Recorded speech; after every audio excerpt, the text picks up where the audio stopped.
Madam, ഇതിനകത്തൊരു പ്രധാനപ്പെട്ട വിഷയം എന്താ പറഞ്ഞാൽ കഴിഞ്ഞ കൊല്ലം സംസ്ഥാന സമ്മേളനമുണ്ട് CPIM-ൻ്റെ. ആ കൊല്ലം സംസ്ഥാന സമ്മേളനം നടന്നപ്പോൾ കണ്ട വളരെ വ്യക്തമായൊരു ചിത്രം പാർട്ടിയും ഗവൺമെൻറ്റും ഒന്നായി തീർന്നു എന്നുള്ളതാണ്. പാർട്ടിയും ഗവൺമെൻറ്റും ഒന്നായി തീർന്നു എന്നുള്ളതാണ്. ഈ പാർട്ടിയും ഗവൺമെൻറ്റും ഒന്നായി തീർന്നപ്പോഴാണ് നുണ അതിൻ്റെ പാരമ്പര്യതയിലെത്തുന്നത്. നമ്മൾ മറ്റൊന്നും എടുക്കില്ല, മറ്റു വിഷയത്തിലേക്കല്ല പോകുന്നത്. സമയത്തിൻ്റെ പരിമിതി കാരണം വളരെ ചെറിയ 1-2 കാര്യങ്ങൾ മാത്രമേ പറയുള്ളൂ. അപ്പോൾ പ്രളയം 2 തവണ ഇവിടെ വന്നു. ഏത് കണക്കാണ് ഇവിടെ ഉള്ളത്? ഒരൊറ്റ കണക്ക് ഇവിടെയില്ല. രജിസ്ട്രാർ ഓഫ് കമ്പനീസ് ഈ പറയുന്ന വിഷയത്തിൻ്റെ മേലെ അന്വേഷിച്ച് കണ്ടെത്തിയിരിക്കുന്ന കണ്ടെത്തലുകളുടെ അടിസ്ഥാനത്തിലാണ് SFIO ഇതിനകത്ത് ഇടപെടുന്നത്. ഇനി അതിൻ്റെ വിശദാംശം പറയാൻ ഇല്ലാത്തതുകൊണ്ടല്ല, സമയത്തിൻ്റെ പരിമിതി കാണാൻ പറ്റില്ല. ഇത്തരം സംഭവങ്ങളുണ്ടായിരിക്കുന്ന കണ്ടെത്തലുകൾ മുഴുവൻ തന്നെ എന്താ പറഞ്ഞാൽ അസംബന്ധങ്ങളാണ് എന്ന് ഇടതുപക്ഷത്തിന് വേണ്ടി സംസാരിക്കാൻ വന്നിരിക്കുന്ന പ്രൊഫസർ ഇങ്ങനെ പറയാന്ന് പറഞ്ഞാൽ ഇതൊക്കെ വാസന എന്താ പറയുക, അവരവരോട് കാണിക്കേണ്ടത് ഒരു സത്യസന്ധതയുണ്ട്, അവരവരോട് കാണിക്കേണ്ട നീതിയുണ്ട്. അതിനകത്ത് അത്തരമൊരു നീതി പോലും കാണിക്കാൻ കഴിയാതെ സംസാരിക്കേണ്ടി വരുന്നത് എന്താണെന്ന് പറഞ്ഞാൽ വളരെ പെയിൻഫുൾ ആണതല്ലോ. അതിനേക്കാൾ അപ്പുറത്തൊന്നും ഞാൻ പ്രൊഫസറോട് ഞാൻ പറയുന്നൊന്നുമില്ല. ഈ ഒരു ഇത്തരമൊരു വളരെ ദുരന്തപൂർണമായ ഒരു ചിത്രം ഉണ്ടാകുമ്പോൾ പാർട്ടിക്ക് ഇയാളെയും കുടുംബത്തെയും ന്യായീകരിക്കാൻ സാധ്യമല്ലാത്ത ഒരു ചിത്രം ഉണ്ടായി തീർന്നിരിക്കുന്ന ഒന്നാണ് ഇത്. ഇയാളുടെ ഒരു ദുര്യോഗത്തിന് ദുർവിധിക്ക് വന്നിരിക്കുന്ന ഈ ഒരു സംഭവം വന്നത് എപ്പോഴാണെന്നറിയോ? പാർട്ടി കോൺഗ്രസിന്റെ അകത്ത് നിന്ന് ഇയാളെങ്ങനെ വില്ലാളി വീരനായി പാർട്ടിയെ മുഴുവൻ തന്നെ ഹൈജാക്ക് ചെയ്യാനും താൻ നിശ്ചയിച്ചിരിക്കുന്ന ആളുകളെ മുഴുവൻ തന്നെ ഇൻസ്റ്റൾ ചെയ്യാനും തീരുമാനിക്കുന്ന സന്നിഗ്ധ ഘട്ടത്തിലാണ് വെള്ളിടി പോലെ ഈ ഒരു സംഭവം വന്നത്. അതോടുകൂടി എന്തായെന്ന് പറഞ്ഞാൽ ഇയാൾ എന്തെല്ലാം ആലോചിക്കുന്ന പദ്ധതികളുടെ ഒരു വലിയ പോർഷൻ ജോൾട്ട് ചെയ്തു എന്നുള്ളതാണ്. സമ്പൂർണ്ണമായി പൊളിഞ്ഞു പോയി എന്ന് ഞാൻ പറയില്ല, പക്ഷെ അതിൽ പല പോർഷനും അതിൽ പൊളിഞ്ഞു പോയി എന്നുള്ളതാണ്. ഇങ്ങനെ പൊളിഞ്ഞു പോകുന്ന ഘട്ടത്തിൽ തന്നെ ഇയാൾ എക്സ്പോസ് ചെയ്യപ്പെട്ടു. ഈ ഫാമിലി എന്താണ് എന്ന് വളരെ കൃത്യമായി ഈ പറയുന്ന പാർട്ടി കോൺഗ്രസിനകത്ത് എക്സ്പോസ് ചെയ്യപ്പെട്ടു.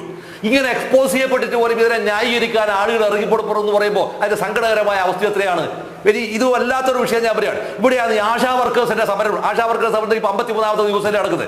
ഈ സംഭവത്തോട് നമ്മൾ ഒരൊറ്റയാൾക്ക് ഇവർക്ക് റെസ്പോണ്ട് ചെയ്യാൻ അപ്പോഴും ഇവർ പറയുന്നത് ഇതേ കളവാണ് പറയുന്നത്. അപ്പൊ ജീവിതഗന്ധിയായിരിക്കുന്ന എന്തെങ്കിലും ഒരു വിഷയം വരുമ്പോൾ ആ വിഷയത്തിൽ നിന്ന് തെന്നി മാറുക.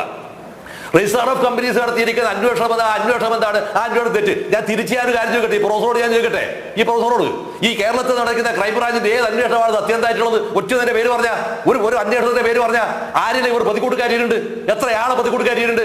അത് മുഴുവൻ ഇയാൾ നടത്തിയിരിക്കുന്ന അമ്പല്ലേ ബോധപൂർവ്വ അങ്ങനെയുള്ള ഓരോ സംഭവമല്ല ഈ രജിസ്ട്രാർ ഓഫ് കമ്പനീസ് നടത്തിയെന്ന് സാമാന്യ ബുദ്ധികളെ ഏതൊരാൾക്കും മനസ്സിലാവും. അതുപോലെ തന്നെ SFIO നടത്തിയിരിക്കുന്ന അന്വേഷണം അവർക്ക് ലെജിബിൾ ആയി കൃത്യമായി പറയുകയാണ് ഇന്ന രീതിയിൽ ഉണ്ടായിരിക്കുന്ന മിസ്റ്റേക്കുകൾ ഇതിനകത്ത് കണ്ടെത്തിയിട്ടുണ്ട്. ആ കണ്ടെത്തിയിരിക്കുന്ന സംഭവത്തിന് കൂടെ അതിനകത്ത് അതുകൊണ്ട് അത് പ്രൊഫസർ പറയുന്നത് ഡൽഹിയിലെ ജഡ്ജി അപ്പോഴത്തേക്ക് മാറി, അപ്പോഴത്തേക്ക് സ്ഥലം മാറിപ്പോയി എന്ന് നിങ്ങൾക്കും അറിയാം, എനിക്കും അറിയാം, എല്ലാവർക്കും അറിയാം. ഈ ഡൽഹി ഹൈക്കോടതി നടക്കുന്നത് പോലുണ്ടായിരിക്കുന്ന ഫിനാൻഷ്യൽ ഇടപാടുകളെ കുറിച്ചുണ്ടാക്കുന്ന ആരോപണങ്ങൾ മറ്റേത് കോടതിയിലാണ് സാർ ഉള്ളത്? ഏത് കോടതിയിലാണ് ഉള്ളത്? എവിടെയെങ്കിലും ഉണ്ടോ? കേരള ഹൈക്കോടതി പലപ്പോഴായിട്ട് ഇടതുപക്ഷത്തിന്റെ ആളുകൾ വാങ്ങിയിരിക്കുന്ന പല ജഡ്ജ്മെന്റും എങ്ങനെയാണെന്ന് നിങ്ങൾക്ക് അറിയാം, എനിക്കും അറിയാം, നാട്ടുകാർക്ക് അറിഞ്ഞൂടേത് പലതും അറിഞ്ഞൂടെ നമുക്ക്. അത് കോടതികൾ പോലും എന്തായാലും കോടതികളെ പോലും നമ്മൾ പർച്ചേസ് ചെയ്യാൻ പറ്റുന്ന ഒരു അവസ്ഥയിലേക്ക് ഈ കേരളത്തിലെ സർക്കാർ മാറി എന്ന് പറയുന്നിടത്താണ് ഏറ്റവും ഗുരുതരമായിരിക്കുന്ന ജനാധിപത്യ വിരുദ്ധത ഉണ്ടായിട്ടുള്ളത്. ഇത്തരം സംഭവങ്ങളൊന്നും നിങ്ങൾക്കത് മനസ്സിലാവുന്നില്ല എന്ന് പറഞ്ഞാൽ അർത്ഥം എന്താ അറിയോ? നിങ്ങൾ ഒന്ന് സ്വയമേവ നിങ്ങൾ എനിക്ക് അറിയില്ല എന്ന് പറഞ്ഞ് അഭിനയിക്കുന്നു എന്നാണ്. ഈ അഭിനയിക്കുക എന്ന് പറഞ്ഞ വാസ്തവത്തിൽ ഇതുപോലുള്ള കാട്ടുകള്ളന്മാരെ ന്യായീകരിക്കുന്ന തൊഴിലാളിയായി നിങ്ങൾ പ്രൊഫസറല്ലേ സാർ? ഞാൻ വളരെ പെയിൻഫുൾ ആയി, നിങ്ങൾ പ്രൊഫസറല്ലേ? എന്തിനാണ് ഈ കുട്ടിയെ ഇങ്ങനെ ന്യായീകരിക്കുന്നത്? ഇതിന്റെ അർത്ഥം എന്താണെന്നറിയോ? ഇതിനേക്കാൾ വലിയ ക്രൈം ചെയ്യാൻ അവരെ പ്രേരിപ്പിക്കുന്നു നിങ്ങൾ എന്നുള്ളതാണ്. അല്ലെങ്കിൽ ഇതുപോലെ മഹാ അസംബന്ധം പിടിച്ചു പറയാനുള്ള ആളുകളെ നിങ്ങൾ ജാമ്യത്തിലെടുക്കുന്നു എന്നുള്ളതാണ്. ആർക്കാണ് അറിഞ്ഞുകൂടാത്തത്? ഇതിന്റെ ഫലവും കൂടിയാണ് ഈ കഴിഞ്ഞ 24 വർഷക്കാലമായി ഇയാളിങ്ങനെ വിരാട് പുരുഷനെ പോലെ ഈ കേരളത്തിൽ വിരാജിച്ചു എടുക്കുന്നത്. വായി തുറന്ന കളവല്ലാതെ എന്തെങ്കിലും സാധനങ്ങൾ പറഞ്ഞിട്ടുണ്ടോ?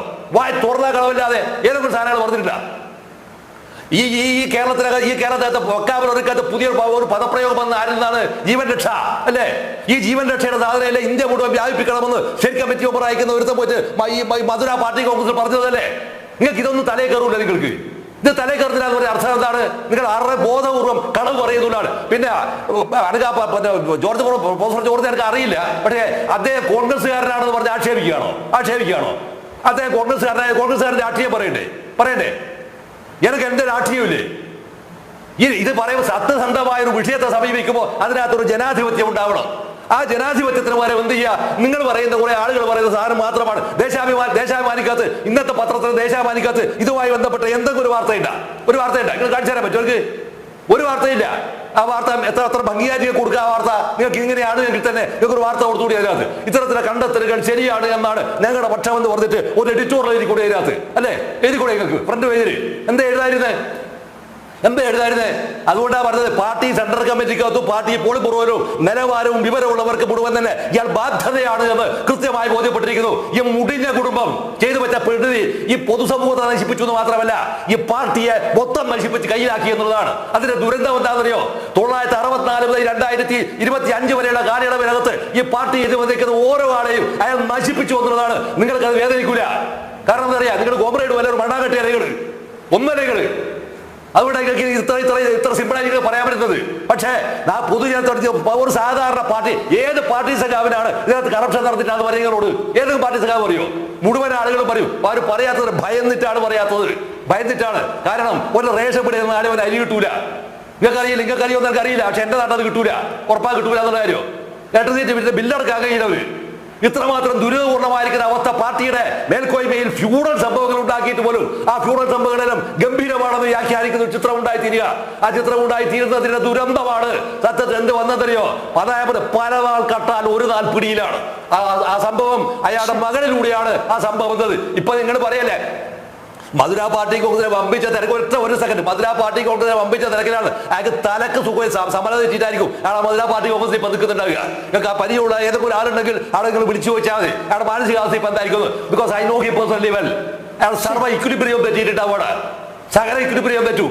ഈ കുലത്തിന് നാളെ വരാതിരിക്കുന്ന കോടതി അങ്ങനെ ബ്ലോക്ക് ചെയ്യുന്നത് പോലെ ആണെങ്കിൽ ഒറ്റ ഒരു. അതുകൊണ്ട് ഇത്തരത്തിലുള്ള സംഭവങ്ങൾ വന്ന് ന്യായീകരിക്കല്ല പ്രൊഫസർ ചെയ്യേണ്ടത്. ഒരു മിനിമം ആയിട്ട് എന്ത് വേണമെന്ന് പറഞ്ഞാൽ ഇത്തരം സംഭവങ്ങൾ ഉണ്ടായിട്ടുണ്ട്, അത് അന്വേഷിക്കേണ്ടതാണ് എന്ന് മാത്രം പറഞ്ഞ് കൈയൊഴിഞ്ഞൂടെ. അതിന് പറയുന്നത് ന്യായീകരിക്കാതെ ന്യായീകരണ തൊഴിലാളി അവരുടെ കാര്യത്തേക്ക്